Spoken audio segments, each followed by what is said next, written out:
રક્તપિત્ત વિશેની હકીકતમાં એવું છે કે રક્તપિત્ત એક શ્રાપ કે કોઈ પૂર્વજન્મના પાપનું ફળ નથી. રક્તપિત્ત વારસાગત પણ નથી. કોઈ પણ બચ્ચું રક્તપિત્ત સાથે જન્મતું નથી. રક્તપિત્ત એ એક જંતુથી ફેલાતો ચેપી રોગ છે. રક્તપિત્ત કોઈને પણ થઈ શકે છે. સ્ત્રી, પુરુષ, બાળક, વૃદ્ધ, ગરીબ, અમીર, તવંગર.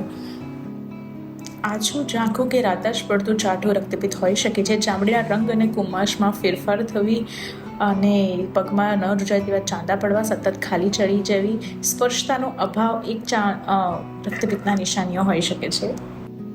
રક્તપિત્તગ્રસ્તોને સન્માનપૂર્વક જીવન જીવવા માટે પ્રોત્સાહિત કરો અને સમાજને ઉપયોગમાં આવે એ રીતે તેમની મદદ કરો અને તેમનો સ્વીકાર કરો.